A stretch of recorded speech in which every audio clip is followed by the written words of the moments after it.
Hello and welcome to episode 76 of Carvers and Creators, a weekly demonstration and discussion with pumpkin carvers, sculptors, and multi-talented artists. We humbly ask that you please consider giving us a like and a follow on the platform that you're watching us on. And please let us know in the comments where are you watching from, and if you have any questions for the carvers and our special guest. My name is Michael Mondragon, and I'll be running the show, moderating comments, and chiming in from time to time. Let's meet the carvers. First, he is an artist and sculptor from Boston, Massachusetts. He is the 2019 champion of Food Network's Outrageous Pumpkins. Paul Dever, welcome. Paulie, how's everybody doing? Next, he is a multimedia sculpture artist from Tucson, Arizona, and a finalist on Halloween Wars 2019 on the Food Network. Matt Harper, welcome. Hey guys, what's going on, Matt? And our guest today is a self-taught pop sculpturist living and working in Philadelphia, Pennsylvania. His work has been commissioned by Quentin Tarantino, Kevin Smith, Robert Rodriguez, and Samuel L. Jackson. Please welcome Clete Shields. Welcome. Thank you very much. Appreciate it. Welcome. It's a pleasure to have you here. We actually had a suggestion to actually put in the work of last week. Matt, do you want to go over a little bit of how you came to this? Sure. So last week, Terry Hardin, an Imagineer, was our special guest, and so rightfully so, something silly, whimsical, Disney, and my God, if you ever walk by a butternut squash and don't see that shape in it, there's something wrong with you. I mean, it was like made for this big long top. It was made for Lumiere, and it was just a ton of fun to make. And the wick, thank God these things are totally solid all the way through the top, because the wick is just that solid part of the top. And anyway, just a bunch of fun. But that was my contribution. Came out great. I love it. And Paul, here's yours. My butternut squash, yeah. Really, really nice. And you wanted to do the ruffle on the bottom, and it came out amazing. Thanks. Yeah, I had to reach out to Matt on that one. He did one a while back on the show, a clown that had the ruffle collar that went all the way around. Mine stops at your perspective. I didn't go all the way around. But then I used I was actually starving after the show last week, and I ran upstairs to grab an apple, and then I was like, well, I can use the apple skin for the lips. And if I dip the apple in the lemon juice, it'll stay white, and I can use it for the crown. So I added some apple. Oh, that's an apple. Okay. Oh, Yeah. Nice. these are So Clete, you can eat all this stuff, which is the best part, right? absolutely. I've tried eating my clay a few times. Didn't go so well. Yeah, that never goes well. Yeah. Can I ask you a quick question, gentlemen? I mean, how much time do you spend picking these your materials out at the grocery store and whatnot? Do they know you in the produce department? Like, oh, here they come. They fear us, and they fear us. Yeah. So a lot of times my wife will pick them out for me. Lenora is the queen of picking out produce for me. She'll just come home. Like, I have a couple sitting here now. We prefer a certain shape, more instead of like a typical butternut squash is elongated, right? Mm-hmm. But then you can find every now and again, you find them like this. Okay. Now that you're right, and you flip that upside down, and you can kind of see, you can see that line, and it gives you more options. So I'll get a lot of photographs when she's shopping of, hey, look at this, look what they got. Oh, she sends you pictures. I like that. Yeah, she's awesome like that. That's great. I'm the same way. I'll run over to the grocery store.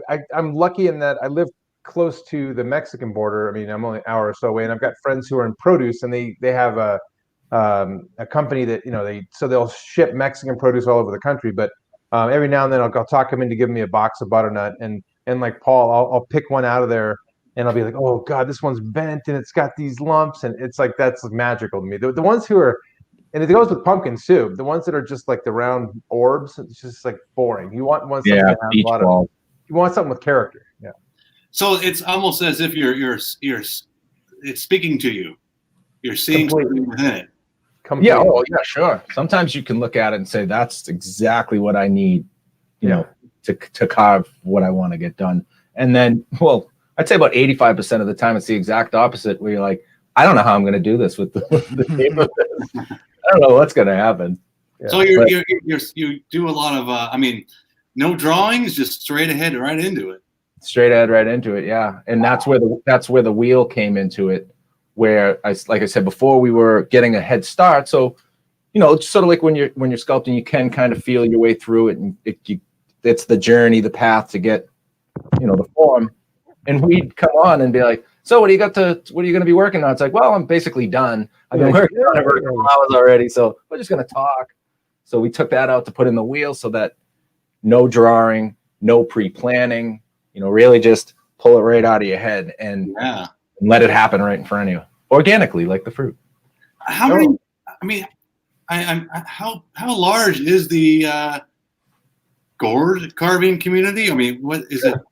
Is that gourd? I mean, it's a thing. It's a thing. Yeah. There's a few of us.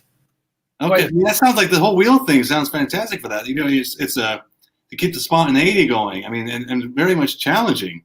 It could actually That's the beauty of it. Wait, you do have what are you talking about?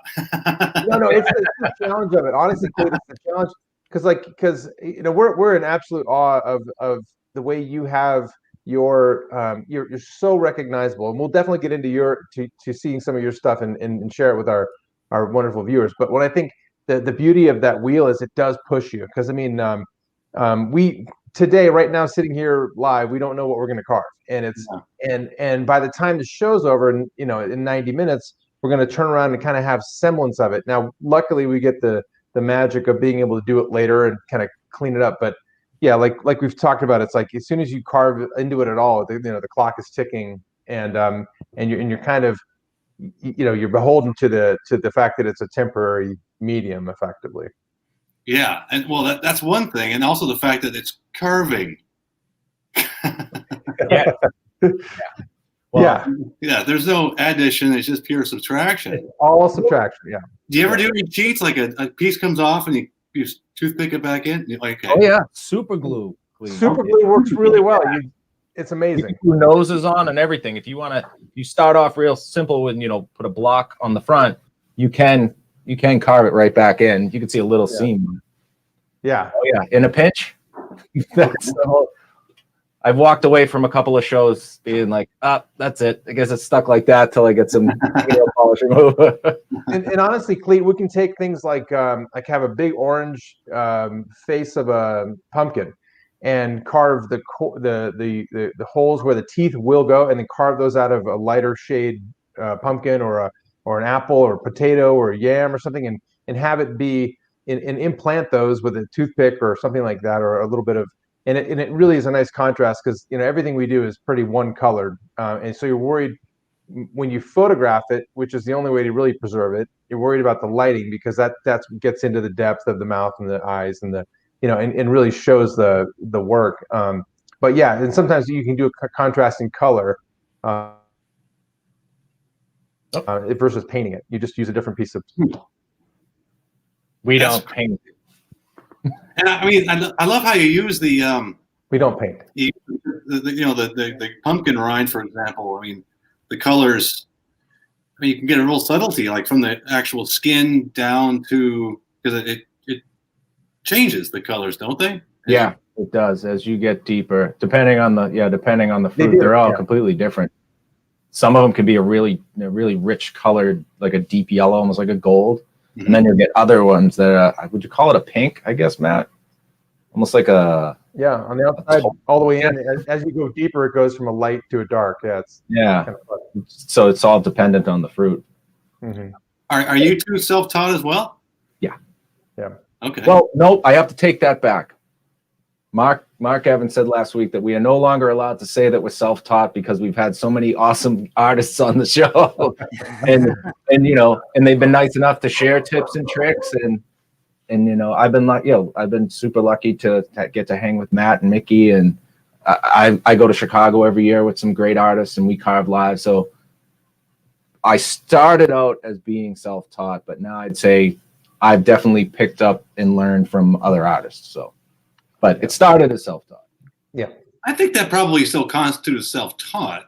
I mean, getting tips and inspiration is one thing, but because if that's the case, then none of us are self-taught, really. Right? We grew up in a cave. Well, then, yeah, I'm self-taught.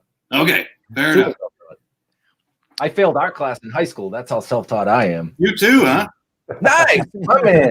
I was sent to the office for doing a caricature of the art teacher on the chalkboard. Oh, I did the English teacher. Okay, Oh, that's great. I got a D in high school. I was told I would never amount to anything as an artist. Wow. Yeah, by the art teacher. Was- Oh, that's, did that spur you on, Clete? Was that something that kind of motivated you, or did you think about it way after the fact? Are you implying I was rebellious, Matt? It certainly did. Yes. Well, not to mention I couldn't do anything else. I'm useless otherwise. You know. Yeah. that's not true. Come on. I love that. I do love proving people wrong. That is fun. I don't know if you felt the same way as I did. I didn't like the curriculum with being okay. So I've thrown a bunch of stuff in the middle of the room on a table and put a light over it. Oh, the still life. For the next hour and 15 minutes, you have to draw that. Like, can I use the bathroom? And I won't be back. Okay. See you later. Well, those are, at a young age, those are tiresome still lifes. But you get older, and I haven't done it in a while. There's actually a guy I've seen on Instagram. I can't recall his handle offhand. I think he's Swedish, and he does pillows. Like he'll sculpt. Oh yeah, out of marble too, right? Well, he's doing clay, and he's doing marble as well. They're beautiful.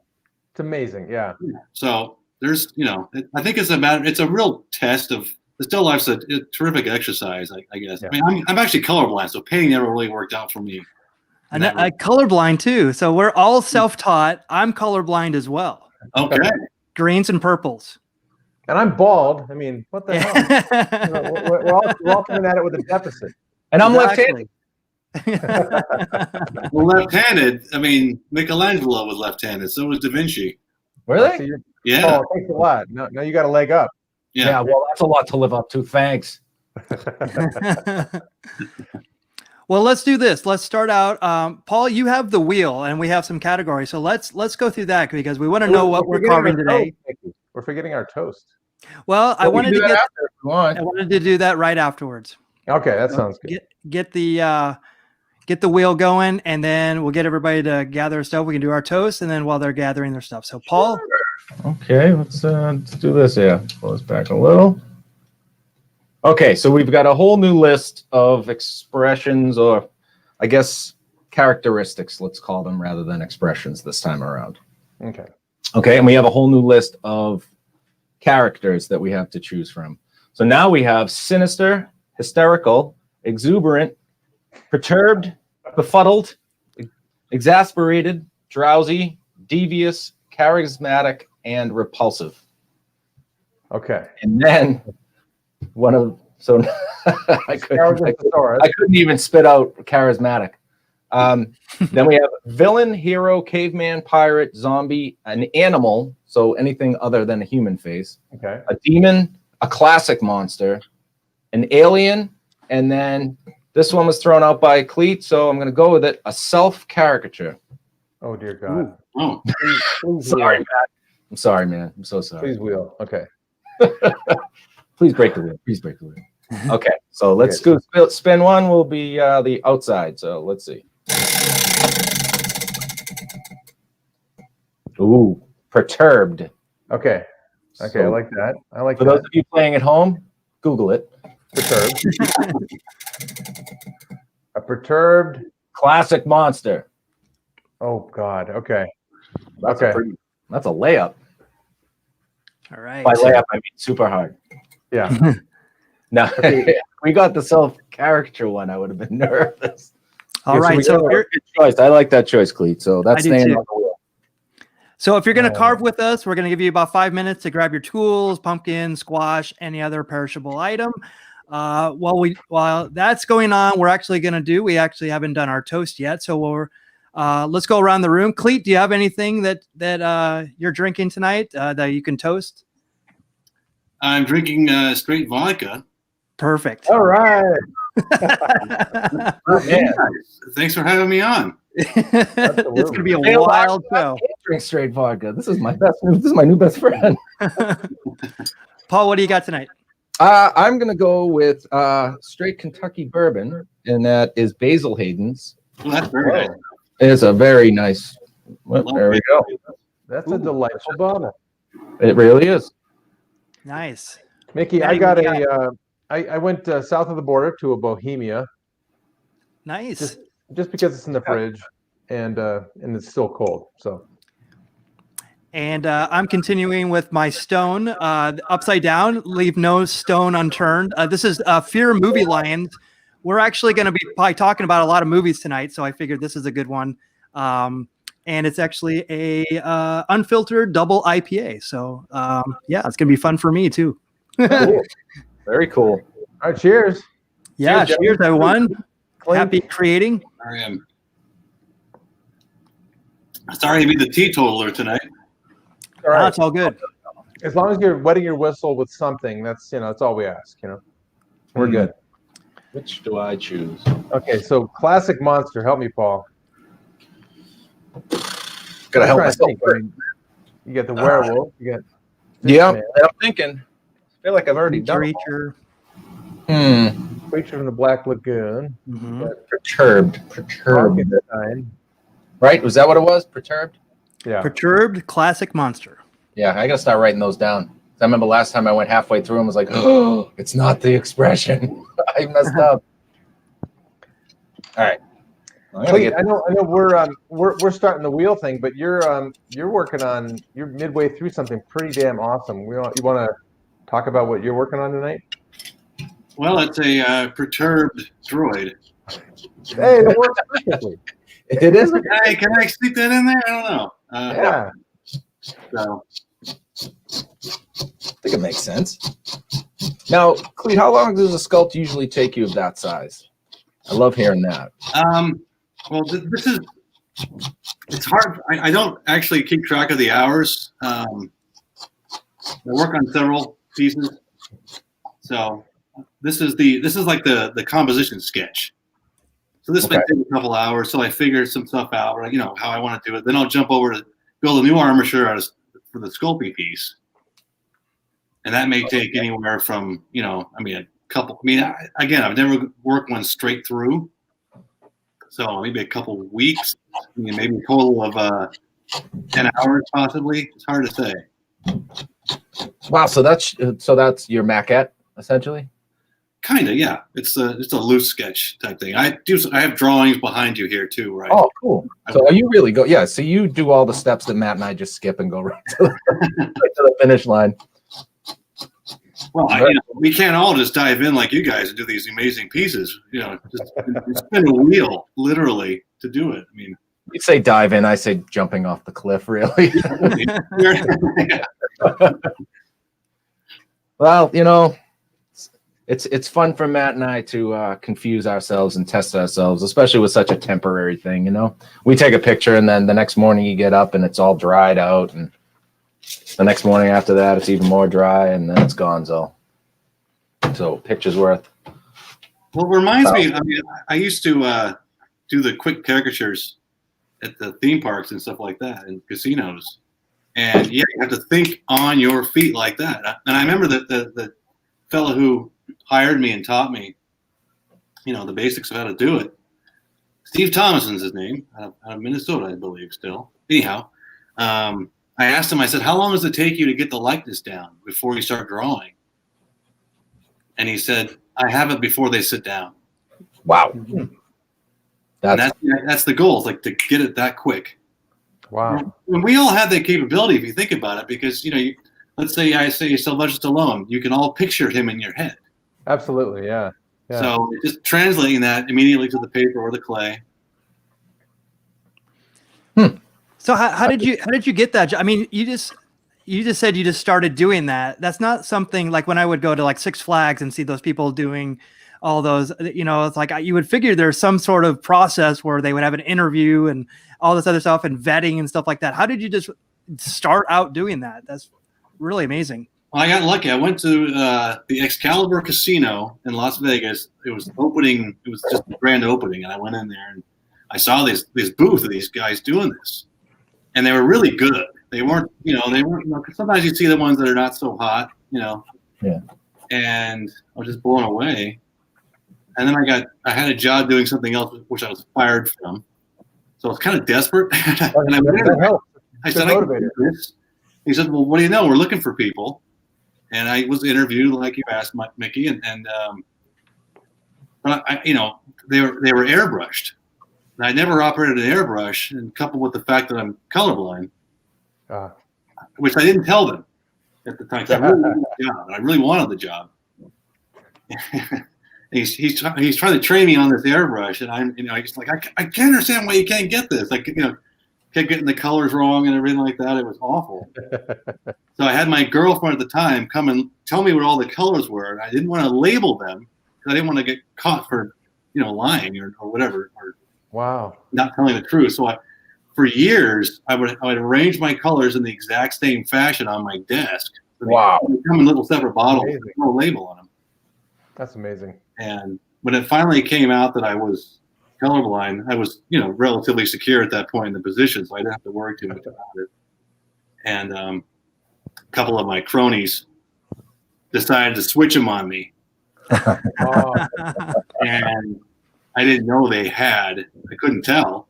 So I think they're, you said, Mickey, that you're, purples and so they switched. So just as I was grabbing the paint and getting ready to start painting someone's face green, they thankfully stopped me. Well, do you know how I got around that? How? So I do a lot of computer work, and I learned to mix colors by numbers. So doing CYMK, RGB, hex codes. So I literally learned the codes of what the colors are. Oh, and then cool. I had there's a gold, that color that I used to use. So it's 10% cyan, 50% or 25% magenta, 50% yellow, and 0% black. So that's how I remember it. Just 10, 25, 65, basically. Wow. So then I just keep those colors, and I would actually learn it that way. So then greens, I'll pretty much avoid greens, but then I would force myself to use kind of like the best greens, the best purples. So that always helped me too. So I actually had to learn more about the colors that I was actually deficient in. Yeah. So, you probably know more about color theory than most painters. Yeah, and actually paints is the difficult part of it, because none of that applies, because pixels are much different than actually mixing paints. Yeah. So I had to learn all of that too. So it's like, it's really complex, but it's really fascinating because it's not a stigma anymore. It used to be. I used to not tell anybody because I didn't want them to think I was less of an artist. That's very interesting. Well, you get the whole, what color is this? What color is this? What color is? I mean, you remember that growing up? Horrible. Then you got the kids who tear off the crayon. They tear off the label. Yeah. You're guessing, and I have my wife actually come. I put all the colors on, with the names of the colors all on this big whiteboard, and I show her the reference for something I'm going to be painting, and she picks them all out. Wow. What's funny is when I actually argue with her about them, and she looks at me like I'm, really? Like, really? Yeah. Yeah. But originally, when you see a bunch of crayons, I'm sorry, Paul. I'm just fascinated by. I didn't know this was that two people had this affliction on our show today. But when it comes to colorblindness, when you see a stack of crayons that are unwrapped, what do you see? I mean, do you see like grays, or is it all variations of shades, or what do you see? I guess. Michael, like for instance, when I'm looking at that Clete's screen, so I see there's it doesn't look like browns and greens and all this other stuff, and it just looks like darks. It's all just dark, and some is lighter than others to me. Huh. Just different variances. Like I how couldn't how about behind you? Because you have a very colorful background. I mean, all those coasters and stuff from all those different bars and stuff. To me, I see blues, reds, rainbow of colors. Do you just see variations of gray? It's contrast for me. So it's like I can see stuff, but then if I really have to concentrate on it. Like for instance, if you were to ask me behind what he's sculpting right above it is like what color that would be. I mean, it just looks dark, so I'd just guess. I'd just be like, I think it's dark brown, maybe. I was like, it would just be a guess. And but what it actually is, even if it's like a emerald green or something like that, that's where even like it throws me off when people start talking like fuchsia and all this other stuff. I'm just I'm in the weeds. What the hell is fuchsia anyway? It's a flower. Right. Okay. Periwinkle. Periwinkle is another one. I'm just like, give me the hex code or give me give me the exact code. You say you guess because there's so much guessing that goes on with that. Then you start tallying. Okay, what does you go to buy some clothing, for example. You ask the salesperson. I ask him, like, what color is this and what does it match with, and then you remember all that. Yeah. Yes. So all this data is stored up in your brain and trying to make your way through, and then organizing socks. So. Yep. Yeah, I never thought of it that way because that's exactly what I do with my clothes. It's like I'll have sometimes a dark with lighter darks, and then a dark with a really light, like a black and white basically. Yellow is obviously lighter, and I've learned to use like yellow really well, especially in my artwork. I noticed that yellow is really flexible. It's actually more than white because white is like it's all zeros. So it's like lack of color, especially, on the computer. But like just a little bit of yellow, a variance, like even what you guys are using now. I mean, that would be, it's like a more of a fluorescent yellow. So, and then there's like other yellows that have like, reds and other, different blues like mixed into it. So actually I've probably gotten keener on color and seeing it. Like there's different types of purples, like this kind of purple-ish shirt or bluish, dark blue shirt that I have on. That's yellow. It is. I thought it was like bright orange. Pink, Mickey, that's pink. People do that to me too. They'll mess with me on the colors too. I'm just like, See that with bullying when I was being bullies. Right.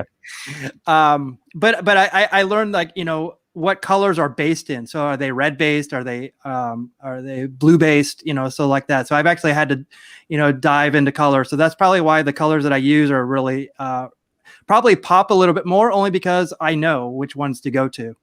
Mm-hmm. Mm-hmm. So speaking of color, Clete, when it comes to some of your pop, your Office series, for instance, I'm just fascinated by like the Game of Thrones series, or I love. Oh my God, yeah, here we go. So you have to nail Dwight's shirt color, right? That mustard. That kind of color. So I guess that's your wife helping you, pick a color. Is that how that works? She gives me with that one, and specifically, she gave me a range, and then I found it. Okay. Because I can actually see hue really well.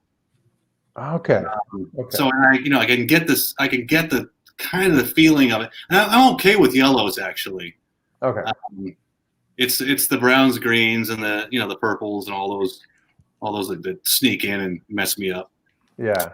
Things like for example, on the Jaws series, I painted a shadow under Quint's hat bill, and I was so excited because I threw some blue in there because I knew that blue is a good shadow thing, and see, this isn't the one, and I painted them all like this, and I was so excited. I showed my wife, check this out.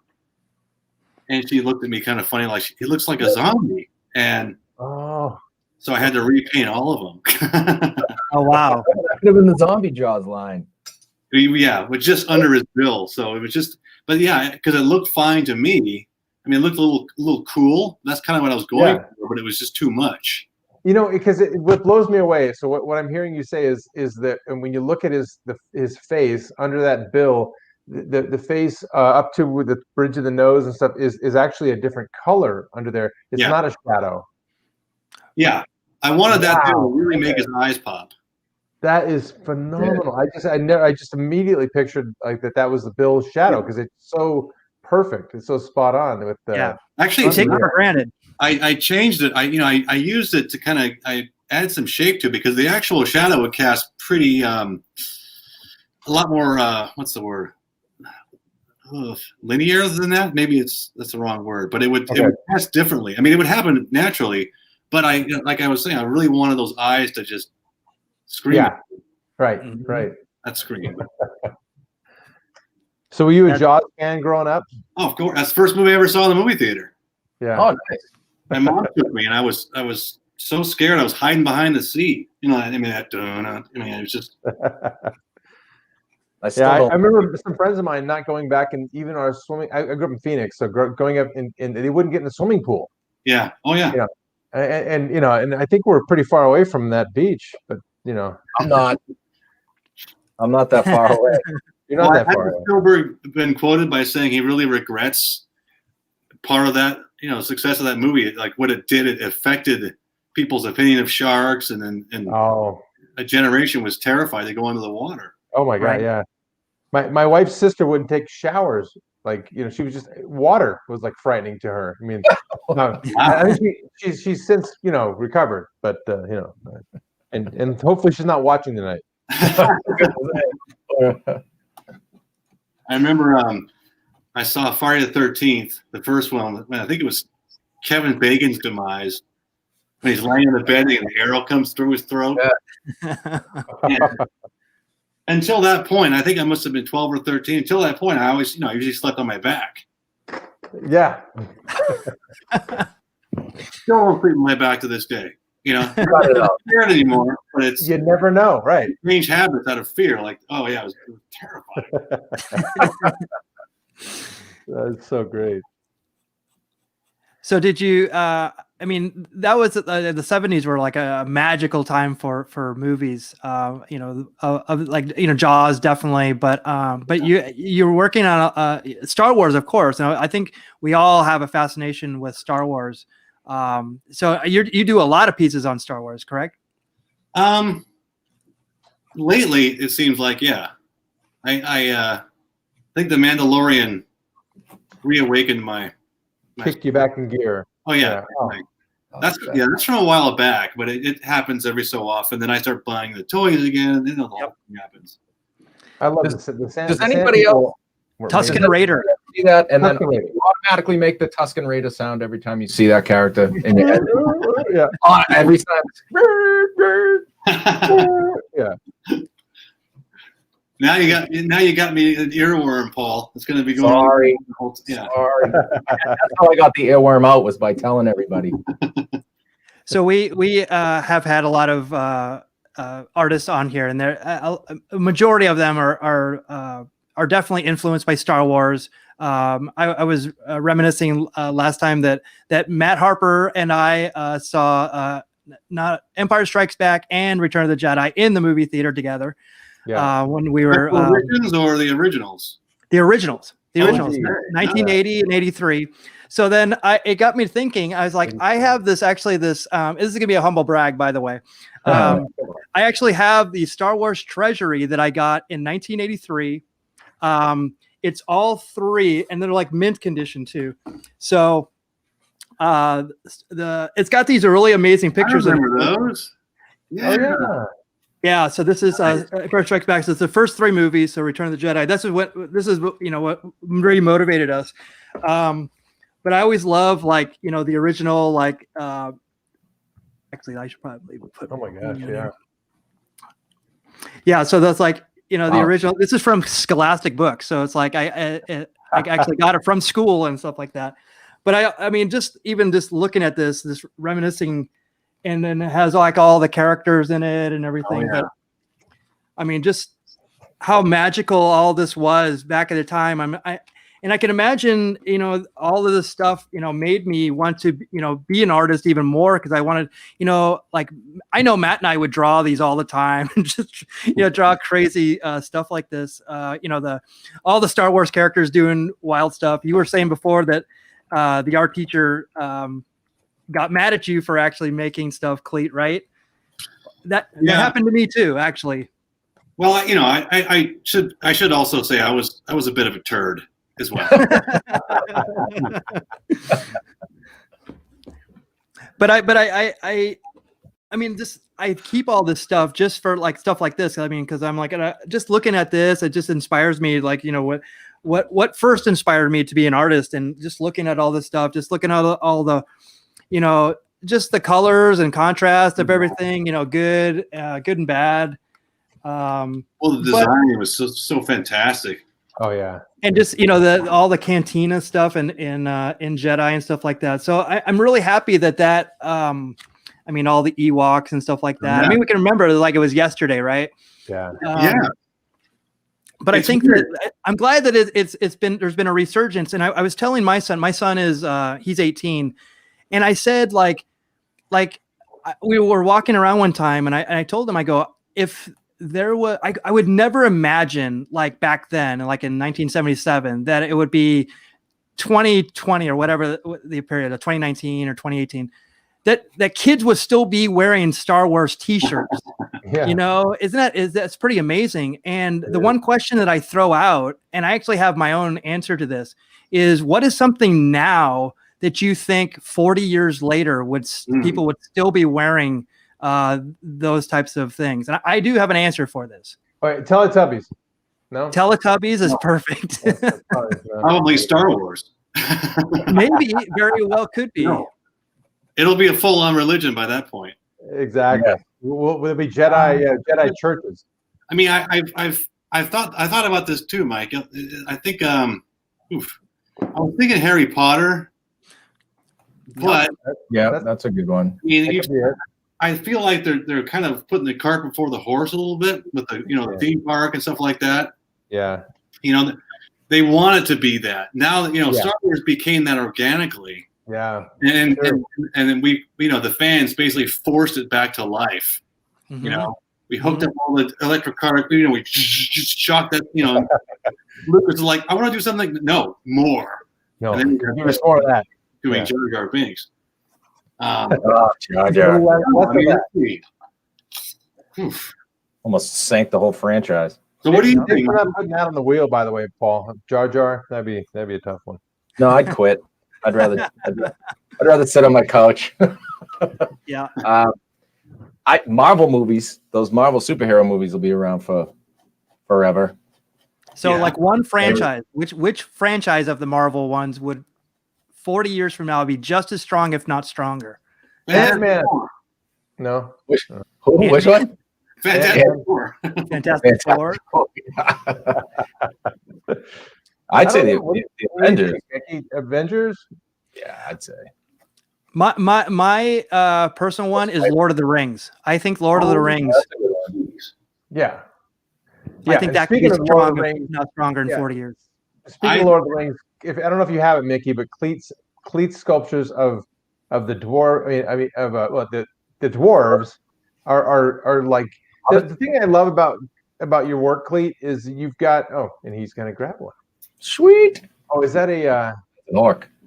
Oh my God! Look at that. I am in love with that. That is phenomenal. Look at that. Insane.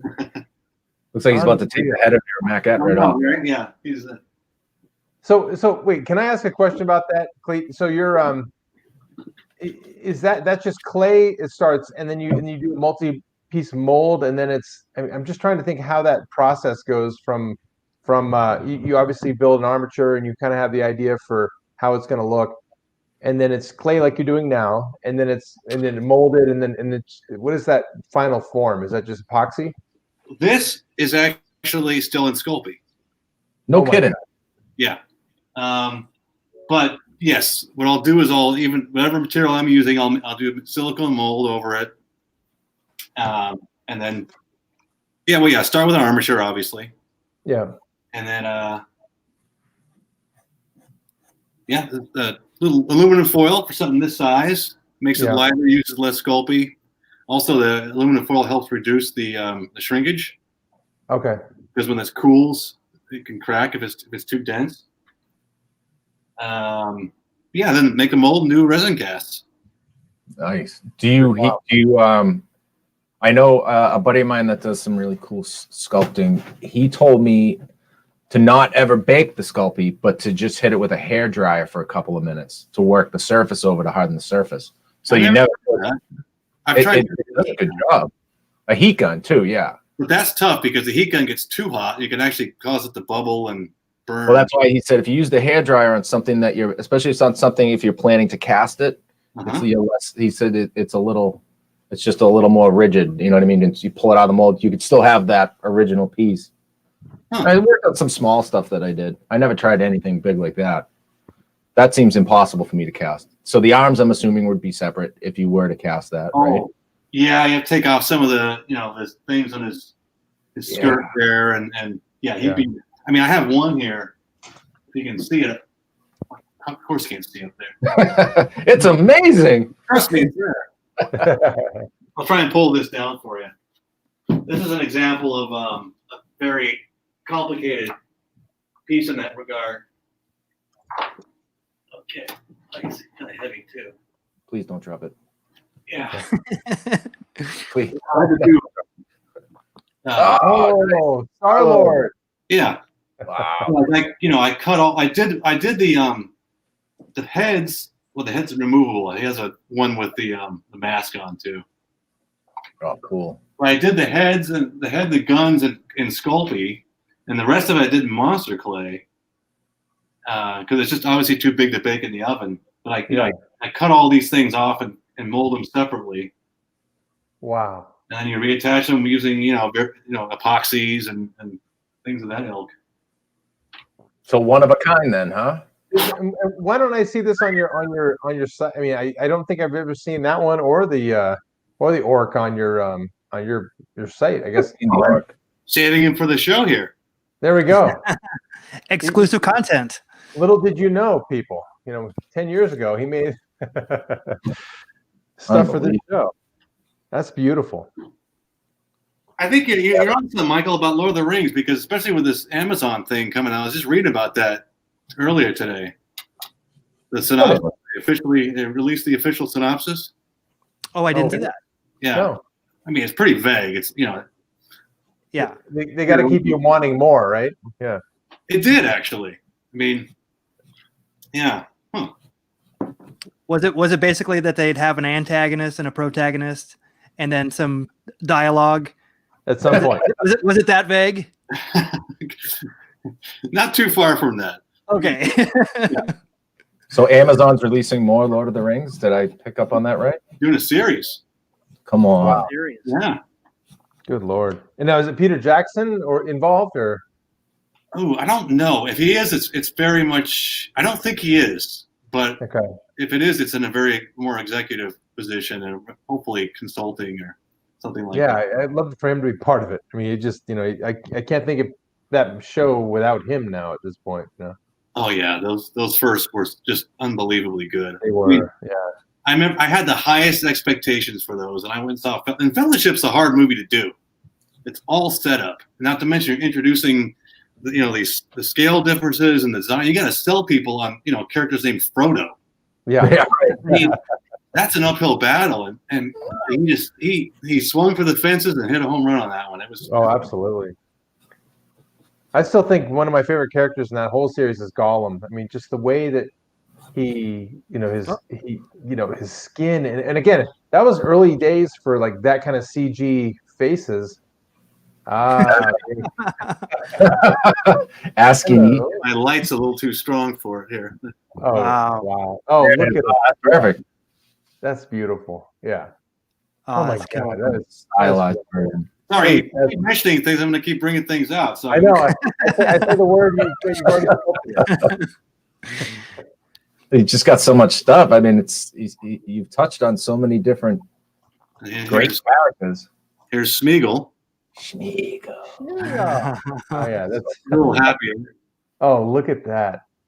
And you know what I love about that is that's your style, but you can 100%. I had a fun little exercise with my kids today, Clete. I put open your Instagram and we just scrolled down and I said, "Who's this? Who's?" And instantaneously they get Fezzik and they get every one of the guys, the people from Game of Thrones, and I mean it was it's just a testament to you're finding the essence of the character.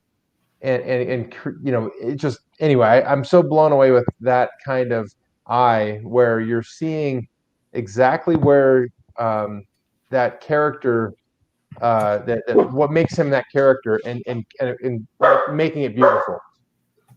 The dog agrees. Very kind of you to say. Thank you, Matt. I'm glad that your kids had some fun with them. That's cool. Yeah, it was really fun. It was really fun, and they all want the Office stuff. They're Office fanatics. They're like, we want that. We want. So you may be seeing some traffic on your site from this guy. Well, let me show you this. These are still. Okay, here's an example of pieces I'm not thrilled with right now. That need more work, but there's, Jim. Yeah. It's Jim. It's Jim. Yeah, I'm not happy with it. Jim doesn't look happy either. Well, this light is just too much, but there we go. Oh, Pam. Yeah, see, they're not there yet. You got the light. But I mean, the fact that we could pull out Jim and Pam with that kind of that's it just speaks to how you got it nailed. Curious if you know who this is. Yeah, that's from Arrested Development. Yeah. Yeah. Job. Job. That looks exactly like him. That is awesome. That's such a fine skill. I'm so jealous of that, with that ability to torque someone's face in such a non-realistic way and still have it be like, that's so and so. That's exactly how they look after 9 or 10 beers. And that's maybe why you're not happy with those two, because they're the two Office characters that you showed is maybe because they don't have as much of that. Like Will Arnett's face is like perfect to stretch out and like that. And I think one of the beauties of The Office is that they were so plain. If you've ever saw the British Office, oh my God, they're even more plain, which is fantastic. So maybe that's why you don't think that you're not as enthusiastic about it. Maybe, yeah. It's just it haven't popped yet. That's all. I get to take them back. I put things aside and I'll come back to them and check them out and see if they reveal themselves clearer to me. Yeah, so we've talked about that before. When you just walk away from something and you're like, "Oh, I hate it," and then a couple weeks later you're like, "Huh, I like it now." Something changed. Yeah, or that whatever issue you have, it becomes more clear because we get it's easy to get myopic. Yeah, when you're driving away at something, especially for me. I mean, that happens with almost every piece, unless of course it's someone at a live sitting, which is ideal. Doing a portrait or a caricature is because it moves quickly and they're right there. They're occupying the same space as you and the sculpture. So. Tell me about that, because that's phenomenal. Do you get many of those live sittings? Not recently. I have. Yeah, I did a whole show here in Philly where my wife and she contacted a lot of local Philadelphia artists, everyone from chefs to theater actors and writers, and they all came and posed in the studio and live, obviously. And so, in fact, this is one of them here. I mean, it's a little dusty, but this is a plaster cast. You won't be able to see anything because of the light. Yeah. But it's she posed for this, and this one it went very quickly. Wow. So. Now, what is quickly? So, like, just a couple hours, you were able to get all that work done.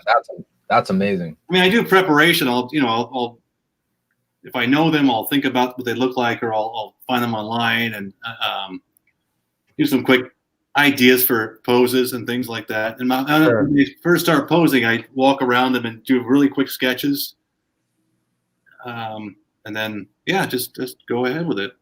But again, it's right there. They're right there. Yeah. So, and you're sketching with clay. You're not sketching on paper. I do paper. I always start with drawings. Okay. Wow. Okay. Matt, we got to get our shit together. I know. Come on, Paul. It's so organized. That's why everything looks so good. I gotta get a paper and a pen. Somehow. Yeah, I gotta sharpen a pencil or two. Yeah. Tell us a little bit about how it came to be that you did this wonderful statue of Willie Nelson.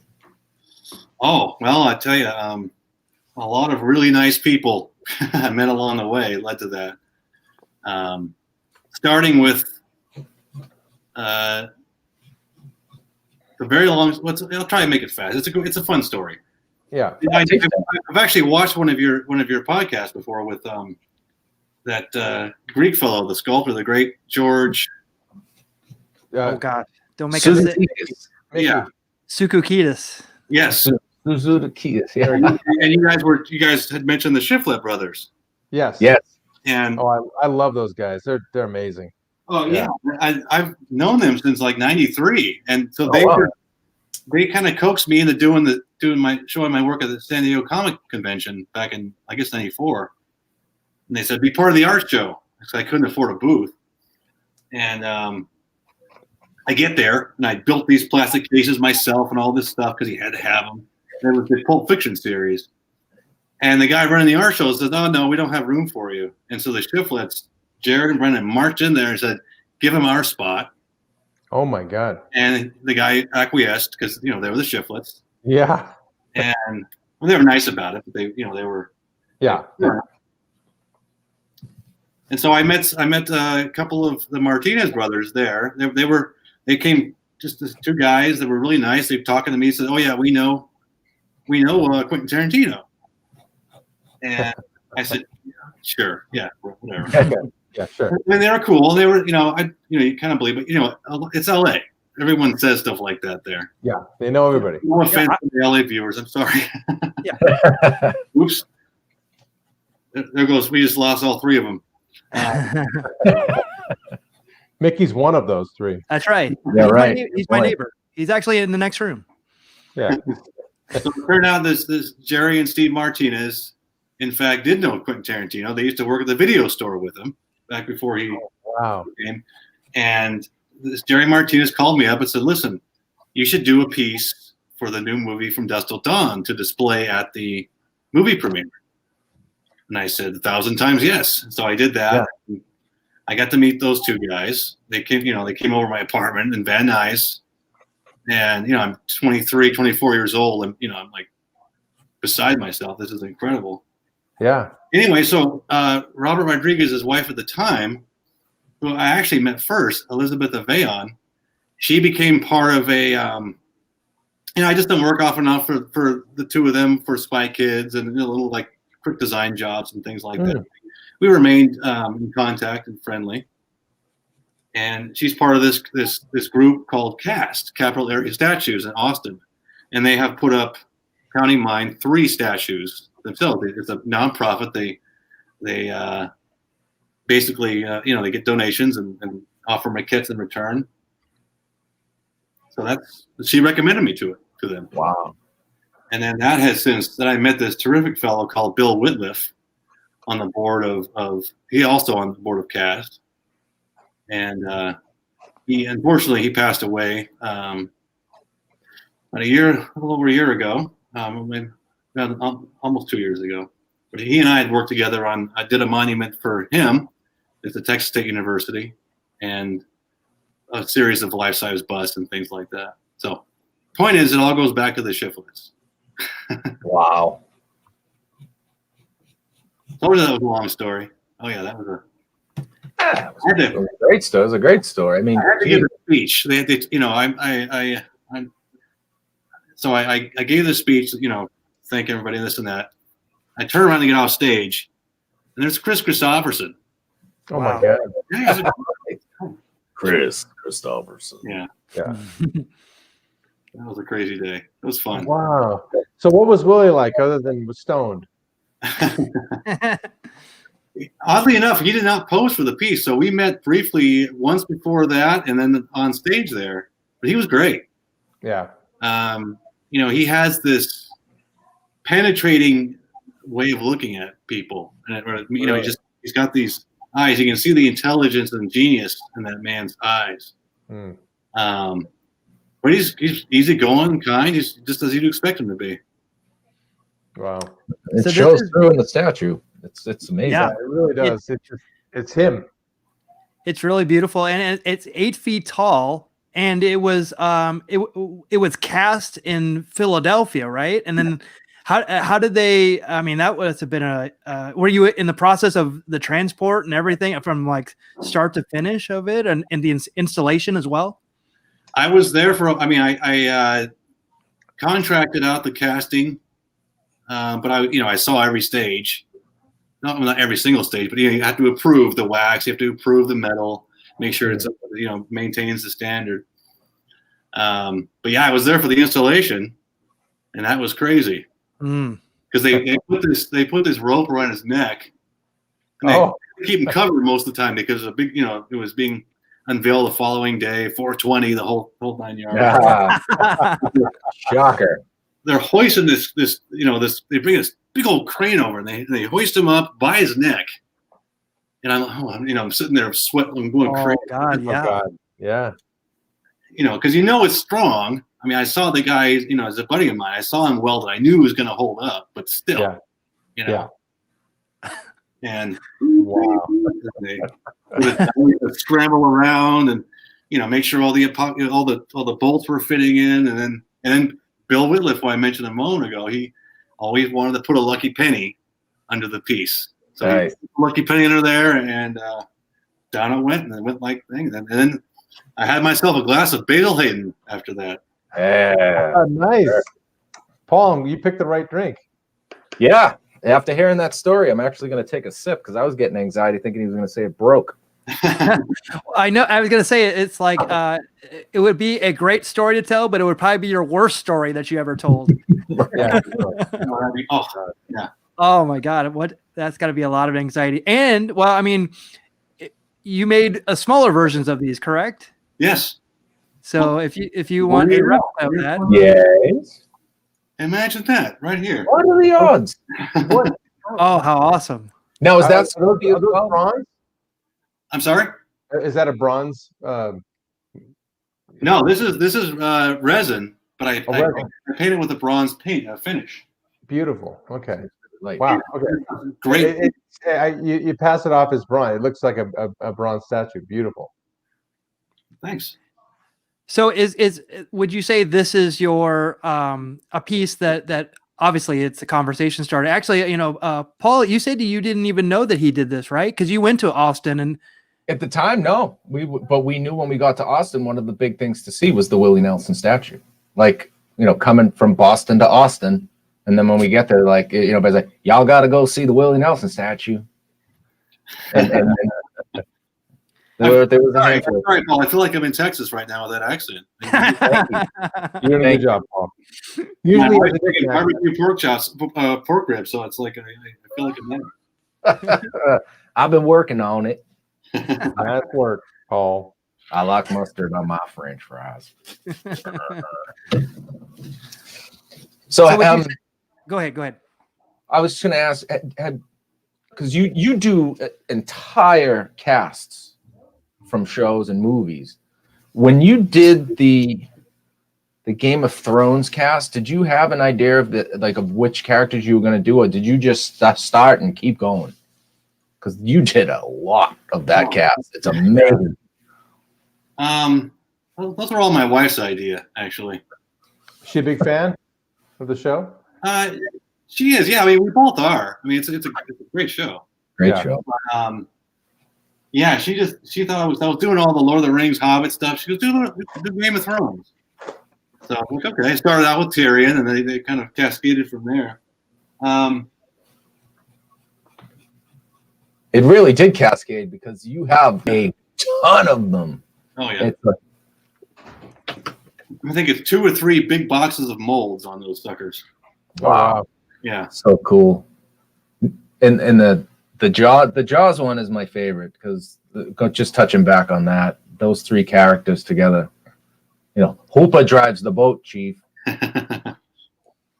Somebody wrote me, like, why have to do the guy who goes, what?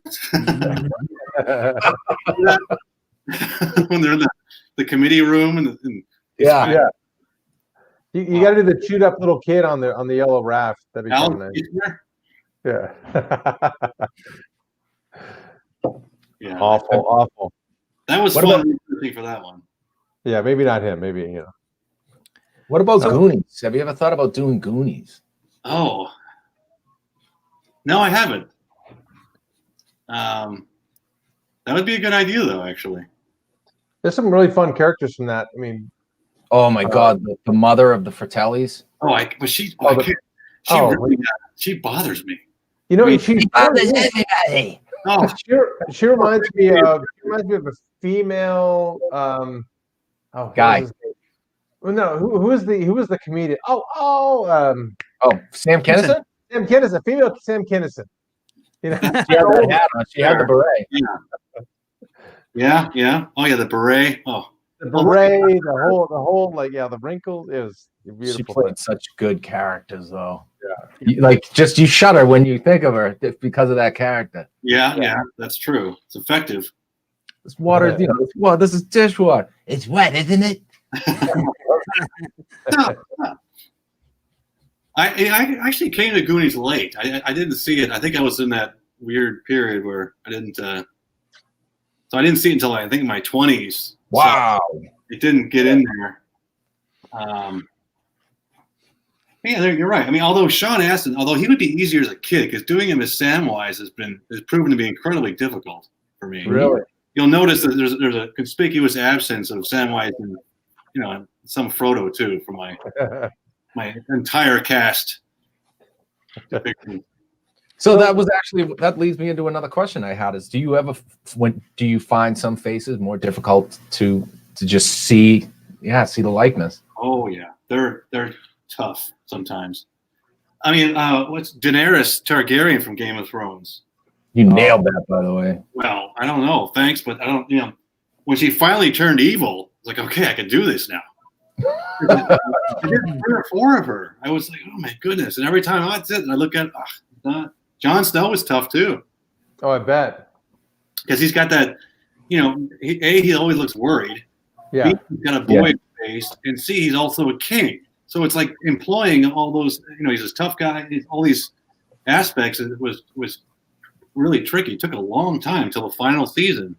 I mean, I have one where he looks like he's part of some boy band. Which, But you know what? I think he may have been. I think he may have been at some point. Where I think you nailed it is his eyes, because he has that kind of, that like you said, the worried look. But as soon as I see his eyes, I'm like, oh, that's totally him, because you have that all tied together really well. I mean, I'm a huge fan, but when it comes to you look at his hair, you look at his face shape and everything else, but his eyes to me sell it the most. Thank you. Do you ever get commissions to do just like normal people too? Sure. Busts like that, yeah. Yeah. Interesting.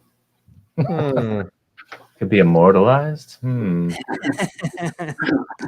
So, what's a day in the life of Clete when it comes to because Paul, Mickey, and I all want to just be, sculptors. That's all we want. Mickey is on the way there, but we're trying to jump him in, twist his arm behind his back and make him be a sculptor. Hang style. Yeah, hang style. But I mean, if we woke up every morning and sculpted, I think that'd be a dream for us. But what's a day in the life for you, pretty much?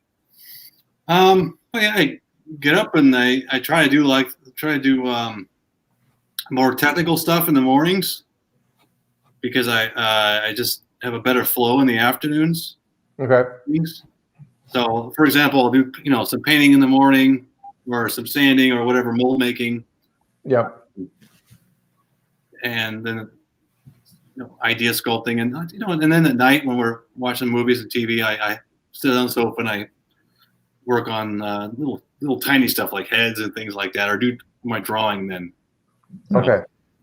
Does that answer you? I mean, totally, yeah. Because I was, because I know you've probably got a laundry list of folks that want to have you do things for them, or ideas that you want to flesh out related to a show or a movie or something.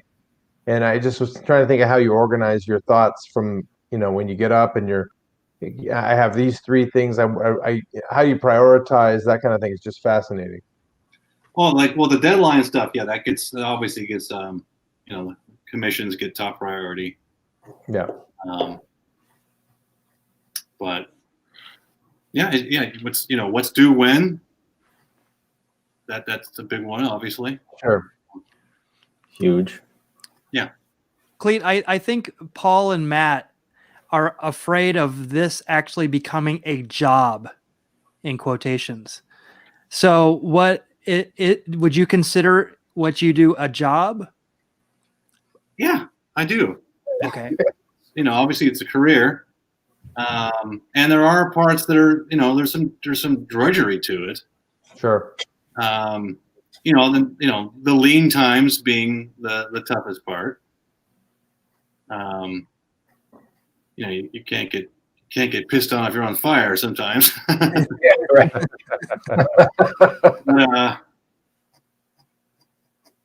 And it's hard work. It's hard work. I mean, I'm not a big fan of the hustle. I'm not at all good at it. So I try to avoid doing it as much as possible because I think, people can smell desperation a mile away. So. Does that take the fun out of it for you? Like when you wake up and you're like, oh God, I got to do this 3 things. I don't want to do them. Or do you just get in the zone when you start sculpting? No, I'll tell you, Paul, every project has something to it that it can either be challenging or inspiring, and finding that that flow state with that piece, even if it's something I never even would have dreamt of doing, that happens with every single thing, which is because you just go for a deeper dive, for me at least. Yep. It's not like doing a Willie Nelson monument. Right. What it was. I mean, it's such an honor and a treat. I mean, it was learning about him, reading books about him, and just thinking about, it was wonderful. Yeah. Yeah. So yeah, that's the, I mean, mind you, I haven't been asked to do anybody I completely despise. Yeah.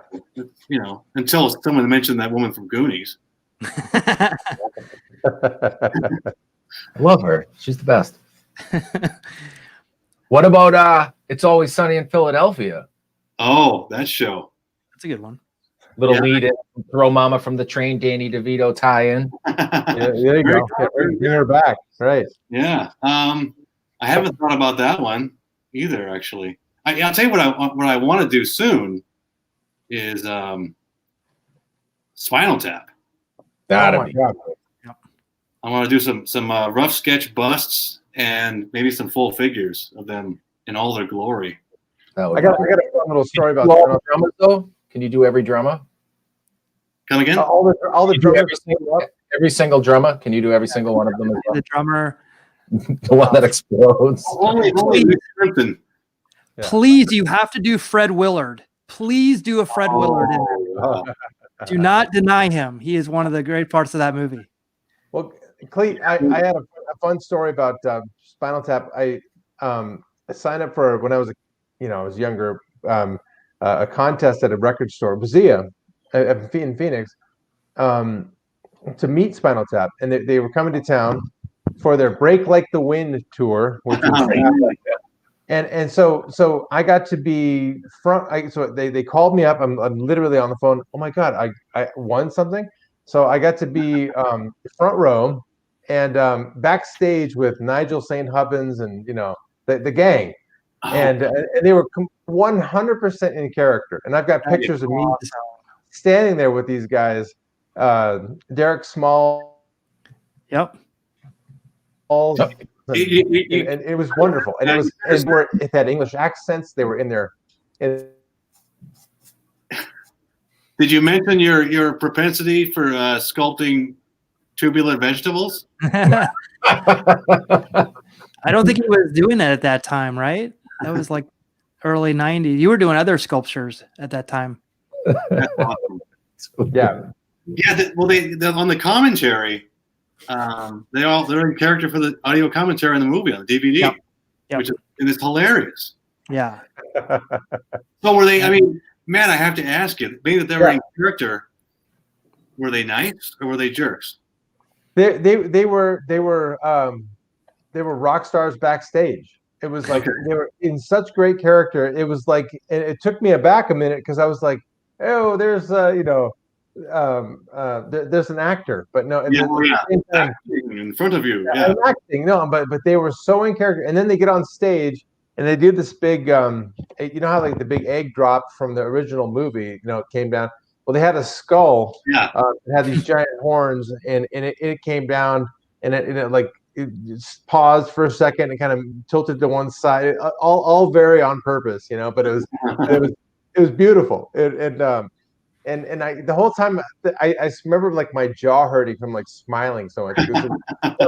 It was just like exactly what I want. And they played Big Bottom, and everybody grabbed a bass. So the entire band all had a bass drum, a bass guitar. Doot doot doot doot. You know, they did the whole rocking back and forth. I love it. It was just a really fun memory for sure. I love it. Yeah. That's awesome. I only saw them once. They did Spinal Tap, but they also did the A Mighty Wind. They also did the characters from that. Oh, Neat. Yeah, so it was super cool to see. Full Nigel show. Tufnell is the other one that we're trying to think of. Nigel, there we go. Nigel. I like Fred Willard from Best in Show. That's where he's. He's amazing in all the stuff that they do. Like Holy he's a totally underrated part of all that. Best in Show. He was Watch that awesome. a week ago. That was so great. Yeah. So we're almost at an hour and 15. So if I have 15 minutes left, I told you it would go super fast. Yeah. It So goes quick. we did have a question. Clete, are you using Chavant or Monster Clay? This is it's a plasticine, but it's a no longer made. It's called Clean Clay with 2 Ks. Uh-oh. So it's it doesn't have any sulfur in it. I think I don't know what the base is. Hopefully it's nothing toxic. It was very, very cheap, and like industry people in LA were using it to do like just for like mold backing. It was that cheap, and they throw it away and that. Whereas I found it great to sculpt with. I mean, it was kids clay, kind of like Van Aken, that type of stuff. Mm-hmm. It's nice because this is stuff I've had for years. This has been so many dozens of sculptures. I do use Monster Clay from time to time. It's a little too waxy for me. Okay. I warm it up, but then it gets too hard. I just can't, I've done big pieces with it, and it was kind of painful. Literally, like my fingernails were pulling back trying to stroke this stuff. All right. And Sculpey, I use that a lot. Okay. Assuming you ask what else I use. On the smaller stuff, do you always, from a sculpting perspective, you're just cooking that in your oven to harden it, and then you're casting from there, right? Well, like for the land, I'll do some sanding and rebaking and things like that. But yes, I'll take it direct to molding. Okay. So I definitely wanted to get this one into Clete and Matt. You have kind of I don't even know what to compare it to, so I'll just put it out there. Balrog, right? Is that how you pronounce that? Balrog. Balrog. So definitely, Matt, show me yours, and I want Clete to show his. Oh, okay. You show me yours, and I'll show you mine. I think that's the deal. Here we go. That's almost as weird as what I heard you say when I thought I was looking down and I heard you say ball rug. Balrog. Family show. The show just went off the rails. Okay, so I'm blowing my screen up a little bit so you guys can see behind me here. Yeah. So and it's I wish the lighting was a little bit better, but I'll give you some perspective. Balrog behind me was made by Sideshow and Andy Bergholtz a long time ago, but I'm just giving you perspective. Hang on, I'll go back to it. So my head fits in here. Wow. He's Oh, pretty good. huge. So awesome. So he hangs on my wall proudly, and Andy Bergholtz, the amazing sculptor, was one of the ones who was part of that original sculpt, and I got it from him.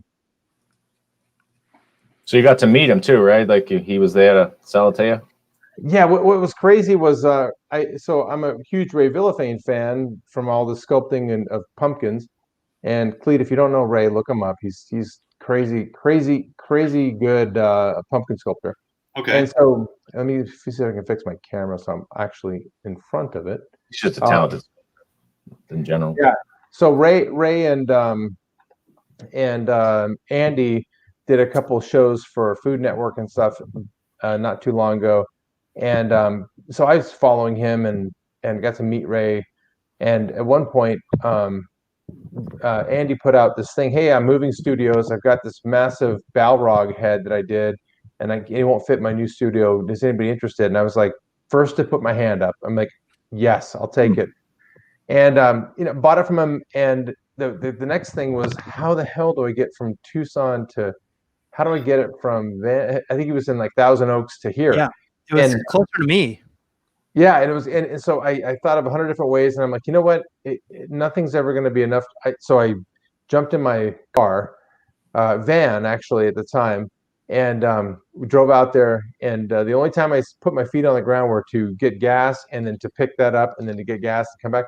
And it was like, there and back. And I remember like and he was so nice and great, and he showed me around his studio, and it was really wonderful to meet him, because he's just a phenomenal sculptor. And the best part was getting home. I remember it like being like 8, 9 o'clock at night.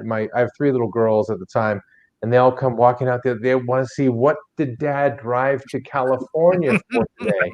What the hell's his problem?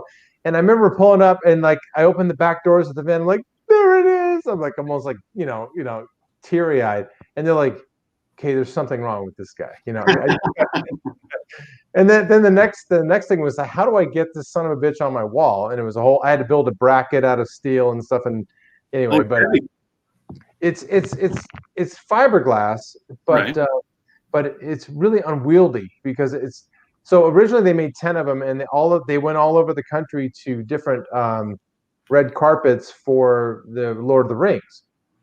And this wasn't made retail available ever. No, yeah. Item. That's a and another reason I just like look at it and like, I love it, right?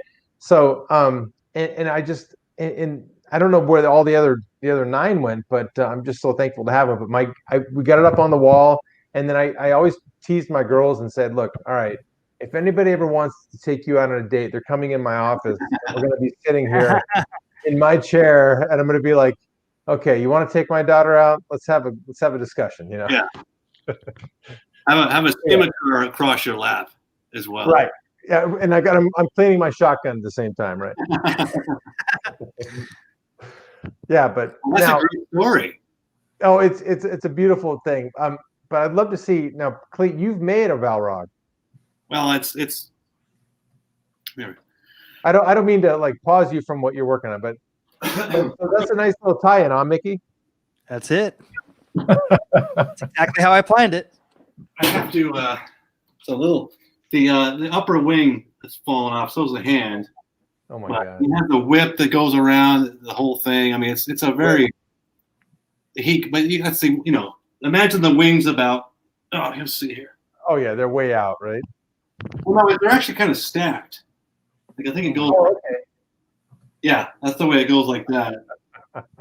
And then the whip is literally whipping around him. So yeah. We'll see. This was a very unplanned piece. It's just like one rod sticking out of his here. So beautiful, beautiful. Thank you. So we should definitely, while we have a little time left, we have about 10 minutes left. So I wanted to go through some of Clete's work really quickly. I mean, we touched upon the Willie Nelson, which is probably, I would say, the highest profile piece. But is there anything more high profile than that? Is that what usually people want to talk to you first, or is there anything else that? I mean, you have dude, I could sit for hours. Because I was looking through your stuff. I mean, there's so much stuff to choose from. But is there anything bigger that would be bigger than that? I guess you're right. Yeah, that's probably. I mean, it's Willie Nelson, so yeah. Sure. So I mean, there's so many unique. You know what's even? If I didn't see the hand, I'd still know who it was. I mean, if I didn't see the face, I'd know by the hand. Dinosaurs. Yeah, and you can just tell there's like so much like pop culture, and that's what I love about this. It's like it's already familiar to most of us that saw all these movies and loved it. Obviously, The Office is a big deal, but like I love like stuff like this. Now, was this commissioned for him, or was this the actual, or was it something else that you did for Samuel L. Jackson?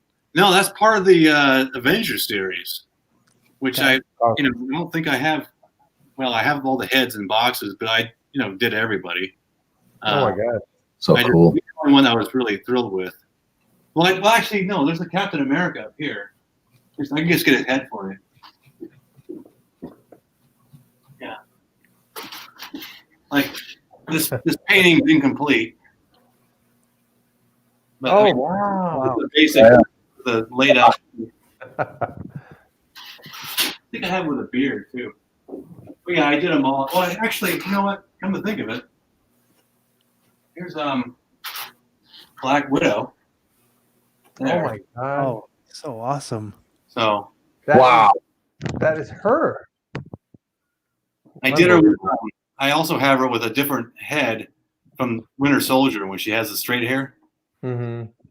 Kind of geeked out on that one. Wow. Badass. Tyrion's still one of my favorites. I can see him in the background. That's so cool. Here's the Tyrion that never came to fruition. This is monster clay here. Look at that. Oh, look at that. I love the arm behind the back. He is so regal, Well, also of course, everyone was devious on that show. Yep. Right. It had to be. Oh, some classic Disney there. Yeah, some Robin Hood. Yeah, I had an animation kick a few months ago, or about a year ago. So I was just decided this. I read some books about the 9 Old Men, and I wanted to be an animator years and years ago. So it was really fun studying those and researching them, and just kind of walking in the shoes of those amazing draftsmen that they were. Yep. And there's so many this is so wonderful. Like just seeing all of these, and Emotion. Yeah. just really wonderful. And like how long? As I flip through this, like how long have you been doing this? Like, what is it? 2-3 decades or? Like 3 decades, yeah. Okay. Professionally. Oh wow. Yeah, it's like so amazing, and the detail is outstanding. And you get every last characteristic out of it.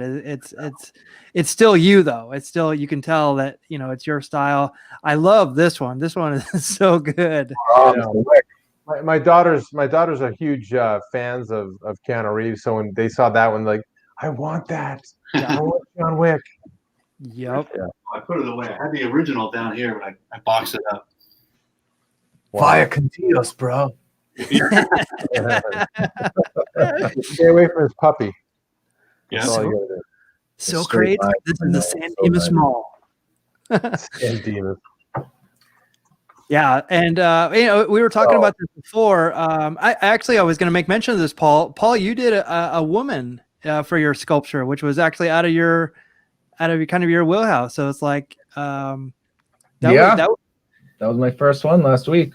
Out of your comfort zone. Really? It was female. But now you got to do a whole line of women like this. Right, but by the time I get to the last one, the first one's already like shriveled up like a prune. Right. I can never line them up. Yeah, those look amazing.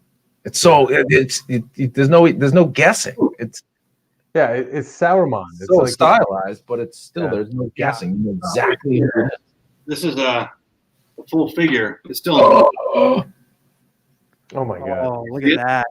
There we go. Look at the face and. Yeah, you can see it. Oh my God! That is beautiful. So killer. What I always tell people is like, what you don't see us doing is like craning our heads in to look closer. Yeah. Yeah, I know. So silly, right? It's part of the experience. You get excited and you just like, oh, gotta see it closer. And this is a really interesting one. When I saw this on your website, wow. This is something that's super cool. It's kind of hard to tell how big this is. How big are these? Just a shade over life size. Okay. No, wow. Yeah. What clay is this? Well, that's actually bronze, but I was sculpting them in water clay, or just regular clay. Big clay. Okay. And then casting in bronze. Yeah. Wow. I just love the fact that you're self-taught. I really, really, really, really, really do. Well, I've had people. I mean, a fella out of L.A. called Henry Alvarez. I met him in my early 20s. He was very helpful, wonderful man. He did a lot of work with He did a lot of wax figures, but he also dabbled in the movies quite a bit. Actually, working under Rob Bottin. So when you see things like the Kato and Total Recall, or RoboCop's costume, or one of his best things, legendary from Legend, the Devil. Yeah. Oh my God. He did that. So he was great to kind of help me a lot about portraiture. Oh, so that's some lineage there, right? That's amazing. And the different style. I have to mention something about the Devil and from Legend. I was so in love with that sculpt, and this is like high school for me. I cut a piece out of Time magazine that just had the whole full body of the Devil and put it in my wallet and would carry around with that. I was so like insanely in love with that, like those giant black horns and how perfect that whole. I still to this day, that's like something that I just geek out about. That's amazing. Oh yeah, he was. Remember the thing when the head separates and falls backwards, and you could tell it's a puppet. Yeah. They would work from life masks, but they didn't cast guys with their mouths wide open. So Henry would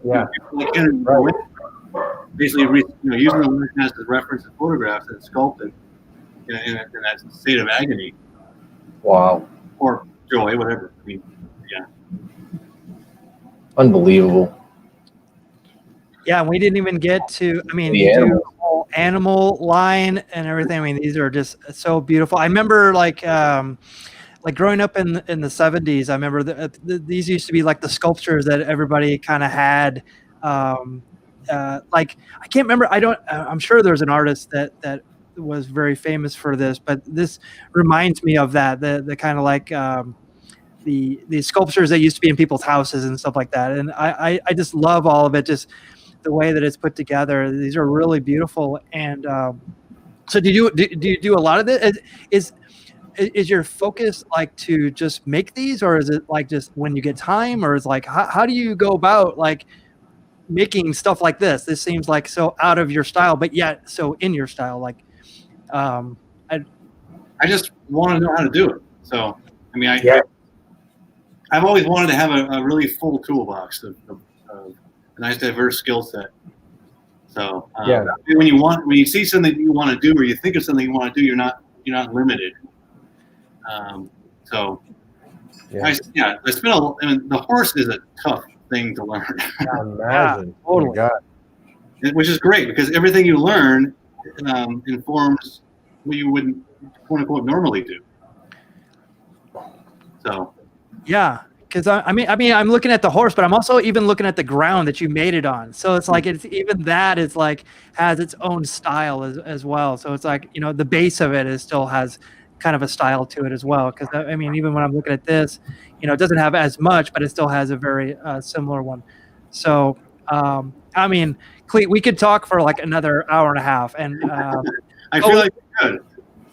But we love having you on, and we definitely wanted to put this out there. Is there anywhere that, I mean, aside from your website, is there any place that we can find your work, or see some of the stuff that you do, or buy some of your stuff, or is it all through your website?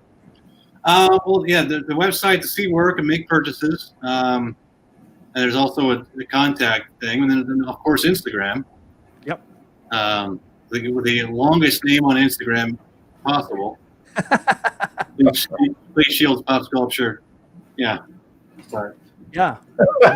Apart from that, I think that's pretty much Yes. There we go. Clete Shields Pop Sculpture, which I love that term. That you nailed it. Pop Sculpture. Fantastic. So definitely check him out. Follow him. Yeah. So what is the next big thing that you're going to do, Clete? I think it's going to be a life-size statue of a couple fellows down in Texas.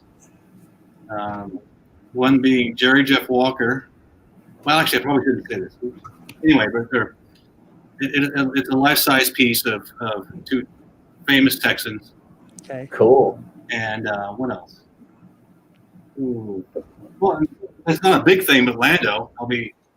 Lando's pretty awesome. I can't wait to see Lando. Yeah, he'll be going up probably a week from Saturday. Small edition. He's got a bit of a James Brown vibe there. I dealt with the cape.